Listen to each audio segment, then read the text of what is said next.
ഇത്രയധികം പ്രാവുകളെ തുറന്നുവിട്ട് ഈ പ്രാവിനെ മാത്രം ഇങ്ങനെ പിടിച്ചത് എന്തെന്ന് ചോദിച്ചാൽ ഇതിന്റെ ഉടമയ്ക്കും ഈ പ്രാവിന്റെ പിന്നിലും ഒരുപാട് കഥകളുണ്ട് പറയാൻ. ചരിത്രങ്ങൾക്ക് കേളികേട്ട പാലക്കാടിന്റെ മണ്ണിൽ മൂത്താന്തറ എന്ന സുന്ദരമായ ദേശം. പണ്ടുകാലത്ത് എവിടെ നിന്നോ പറന്നു വന്ന ആ ഒറ്റ പ്രാവുമായി തുടങ്ങിയ സാമ്രാജ്യത്തിൽ ഇന്ന് നിരവധി പ്രാവുകളാണുള്ളത്. പണ്ടുകാലങ്ങളിൽ കല്യാൺ ടൂർണമെന്റ് ക്ലബ്ബ് 20 ചില്ലാനും ആളുകളെ വെച്ച് സംഘടിപ്പിച്ച മത്സരങ്ങളിലും ഇദ്ദേഹവും ഉണ്ടായിരുന്നു മുൻനിരയിൽ. അതുപോലെ നാഷണൽ ടൂർണമെന്റിലും ഇദ്ദേഹം മത്സരത്തിനായി പ്രാവുകളെ വിട്ടിട്ടുണ്ട്. ആ സമയങ്ങളിൽ തന്നെ ഇദ്ദേഹത്തിനെ തേടി നിരവധി പുരസ്കാരങ്ങൾ എത്തിയിട്ടുമുണ്ട്. വീടിനകത്ത് അദ്ദേഹത്തിന്റെ പുതിയതും പഴയതുമായ നിരവധി ട്രോഫികളാണുള്ളത്. ഈ ട്രോഫികളുടെ പഴക്കം തന്നെ കണ്ടാലറിയാം ഇദ്ദേഹത്തിന്റെ പാരമ്പര്യം എത്രത്തോളമുണ്ട് എന്ന്. ഉദയൻ മൂത്താന്തറ എന്നാണ് ഇദ്ദേഹത്തിന്റെ പേര്. മൂത്താന്തറയിലെ ഡോൺ എന്ന് പറഞ്ഞാൽ എല്ലാവർക്കും അറിയാം. അതിഗംഭീരമായ ഒരു തറവാട് വീട്, ശരിക്കൊരു കൊട്ടാരം പോലെയുണ്ട്. വീട്ടുകാവലിനും പ്രാവുകളെ നോക്കാനുമായി തൊട്ടു ബാക്കിൽ ഒരു ലാബർ ഡോഗും. ഒരു ചായ്പ് പോലത്തെ ഒരു സ്ഥലത്താണ് പ്രാവുകളുടെ ഷെഡ് സ്ഥിതി ചെയ്യുന്നത്. അതിമനോഹരങ്ങളിൽ മനോഹരമായി തന്നെയാണ് ഇദ്ദേഹത്തിന്റെ വീടും അവിടെയുള്ള ചുറ്റുപാടുകളും. ഇതൊക്കെയാണ് അത്. ഉദയേട്ടൻ്റെ കൂടെയുള്ളത് വിഷ്ണു എൻ്റെ ഫ്രണ്ടാണ്. വിഷ്ണു കാരണമാണ് ഞാൻ ഉദയേട്ടനെ ഇത്രത്തോളം പരിചയപ്പെടാൻ തന്നെ കാരണം. അതെല്ലാം കഴിഞ്ഞ് എന്നെ പിന്നീട് കൂട്ടിക്കൊണ്ടുപോയത് അദ്ദേഹത്തിൻ്റെ പ്രാവുകളുടെ ലോകത്തേക്കാണ്. പാലക്കാട് എല്ലാ കൂടുകളും ഇതുപോലെ തന്നെയാണ്, മരത്തിൻ്റെയാണ് ഈ കൂടുകളെല്ലാം. ഉദയേട്ടൻ ഇങ്ങനെ ചിരിച്ച് എന്നോടൊരു കാര്യം പറഞ്ഞു. അത് കേട്ടാൽ ചിലപ്പോൾ നിങ്ങളും ചിരിച്ചു പോകും. എന്താണെന്നല്ലേ, അത് ഞാൻ പിന്നീട് പറയാം. ഫീമെയിലുകളെ തനിയായി തന്നെയാണ് കൂട്ടിലിട്ടിരിക്കുന്നത്. ആദ്യമായി എനിക്ക് കാണിച്ചു തന്നത് ഈ മെയിൽപ്രാവിനെയാണ്. ആദ്യകാലങ്ങളിലെ പറവ ഞാൻ പറയാതെ തന്നെ നിങ്ങൾക്കറിയാമല്ലോ. എനിക്ക് കാണിച്ചു തന്ന എല്ലാ പ്രാവുകൾക്കും ഓരോരോ ഹിസ്റ്ററി തന്നെയുണ്ട് പറയാൻ. 5 സീസൺ വരെ ഒരേ പ്രാവിനെ തന്നെ പറത്തിയൊരു ചരിത്രവുമുണ്ട് ഇദ്ദേഹത്തിന്. കരിങ്ങണ്ണിലാണ് ലൈനെന്ന് മാത്രം. മണിയാണ്ട് പറഞ്ഞത് താഴത്തെ മണിയാണ്ട് കഴിഞ്ഞ കൊല്ലം പറഞ്ഞത്, ഇക്കൊല്ലം പറഞ്ഞത് ഈ പ്രാവ് തന്നെ 1.5. ഞാൻ നിങ്ങൾക്ക് ഫോട്ടോ അയച്ചില്ലേ, അതും പറഞ്ഞിട്ട് ആ പ്രാവും പറഞ്ഞ പ്രാവ് തന്നെ. മെയില് അത് തന്നെ എൻ്റെ അടുത്ത് 5 കൊല്ലം പറഞ്ഞത്. ആ ഇതിന്റെ ഏട്ടനാണ് ഈ പ്രാവ്. ഇത് പറഞ്ഞല്ലേ, ഇത് പറഞ്ഞാണ് ഇതും കൂടെ പറഞ്ഞ പ്രാവ്. ഈയാണ് വാലിക്കറുപ്പ്. ഇത് അതിന്റെ ഏട്ടനാണ്. ആ പ്രാവിന്റെ ഏട്ടൻ പ്രാവ് തന്നെയാണ് ഇത്. ഇതിന്റെ ഏട്ടൻ തന്നെയാണ് ഈ പ്രാവുകളും.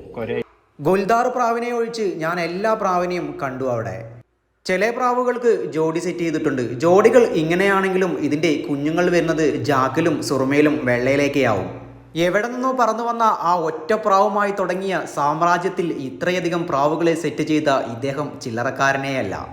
ഞാൻ ചോദിക്കാൻ വിട്ടൊരു കാര്യമുണ്ടായിരുന്നു. ആ ഒറ്റ പ്രാവ് ആണാണോ പെണ്ണാണോ? ആണെങ്കിൽ അതിനേതാണ്, ഏത് പെണ്ണിട്ടിട്ടാണ് ഇത്രയധികം പ്രാവുകളെ സെറ്റ് ചെയ്ത് എന്ന കാര്യം ഞാൻ ചോദിക്കാൻ മറന്നുപോയി. അതൊരു തീരാനഷ്ടം തന്നെയാണ് എന്ന് ഇപ്പോൾ തോന്നുന്നു. പിന്നീട് കണ്ടത് ഒരു ഗംഭീര നാടൻ പ്രാവിനെയായിരുന്നു. അവൻ്റെ ബോഡി ലാംഗ്വേജ് കണ്ടാലറിയാം പറവയുടെ ഗുണങ്ങൾ എങ്ങനെയാണ് എന്ന്.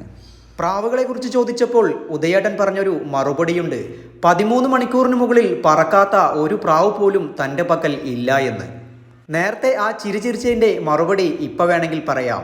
13 മണിക്കൂറിൻ്റെയൊക്കെ കാലം കഴിഞ്ഞു. ഇപ്പം മൊത്തം അൺലിമിറ്റഡ് ആണ്. അൺലിമിറ്റഡ് എന്ന് വെച്ചാൽ മറ്റൊരാളിട്ട സമയത്തെ ബ്രേക്ക് ചെയ്യുക. അതാണ് ഇദ്ദേഹത്തിൻ്റെ ഉദ്ദേശം. അതിനൊത്ത പ്രാവുകൾ ഉണ്ടെന്ന് തന്നെ പറയാം. പിന്നെ ചില ആൾക്കാരുടെ സാഹചര്യം തന്നെയാണ് പറവക്കളത്തിൽ മികവറ്റ പ്രകടനം കാഴ്ചവെക്കാൻ പറ്റാത്തത്. സഹായത്തിന് ആരെങ്കിലും ഉണ്ടെങ്കിൽ ചിലപ്പോൾ ഇദ്ദേഹം ആ സമയങ്ങളെല്ലാം മറികടക്കും. കാക്കയെപ്പോലെ ഇദ്ദേഹത്തിൻ്റെ കയ്യിലിരിക്കുന്ന ഇവൻ്റെ പേരാണ് ജാക്ക്. ഇവനും പറന്നത് ചില്ലറ സമയമൊന്നുമല്ല. പ്രായമായി ചില പ്രാവുകൾ ഇദ്ദേഹത്തെ വിട്ട് പോയെങ്കിലും അതിൻ്റേതെല്ലാ ലൈനുകളും ഇദ്ദേഹത്തിൻ്റെ കയ്യിലുണ്ട്. പ്രാവുകളെ കണ്ടിട്ട് എന്താണ് അഭിപ്രായമെന്ന് തീർച്ചയായും പറയണം. ഈ വീഡിയോ കാണുന്ന പലരുടെയും കയ്യിൽ പ്രാവുകളുണ്ടാവില്ല. എന്നാലും നിങ്ങൾക്കും പ്രാവുകളെ ഇഷ്ടമാണ് അല്ലേ? ശരിക്കും പറയുകയാണെങ്കിൽ ഉദയൻ മൂത്താന്തറ എന്ന ഈ ഡോണിൻ്റെ പ്രാവുകളെ നേരിട്ട് തന്നെ കാണണം. 2007 നാഷണൽ ടൂർണമെന്റിനു വേണ്ടി 14 മണിക്കൂറും 11 മിനിറ്റും പറത്തി 6ാം സ്ഥാനം കരസ്ഥമാക്കിയിട്ടുണ്ട് ഉദയൻ മൂത്താന്തറ. 2010 11 ഓൾ കേരള ടൂർണമെന്റിൽ 2ാം സ്ഥാനം.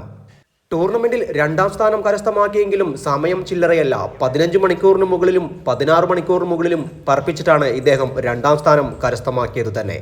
കോയമ്പത്തൂർ നാഷണൽ ടൂർണമെന്റിൽ 3 തവണ സർട്ടിഫിക്കറ്റും ട്രോഫിക്കും അർഹനായിട്ടുണ്ട് ഇദ്ദേഹം. തീർന്നില്ല, 2009 അപർണ റെസിഡൻസി സംഘടിപ്പിച്ച നൈറ്റ് ടൂർണമെന്റിൽ ഇദ്ദേഹം ഫസ്റ്റ് വിന്നറാണ്. വൈകുന്നേരം 7 മണിക്ക് പ്രാവിനെ വിട്ടാൽ പിറ്റേ ദിവസം 6 മണിക്കകത്ത് പ്രാവിറങ്ങണം. അതിൽ ഇദ്ദേഹത്തിന്റെ പ്രാവ് പുലർച്ചെ 5 മണി വരെ പറന്നിട്ടുണ്ട്. അങ്ങനെയാണ് ഫസ്റ്റ് വിന്നറായി തിരഞ്ഞെടുക്കപ്പെട്ടതും ഉദയൻ മൂത്താന്തറ.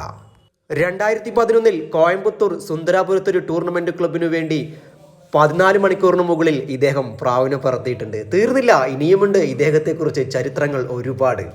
ഇതിൻ്റെ എല്ലാം പഴക്കം ചെന്ന ട്രോഫികളും സർട്ടിഫിക്കറ്റും ഇദ്ദേഹത്തിൻ്റെ പക്കൽ ഭദ്രമായി ഇപ്പോഴുമുണ്ട്.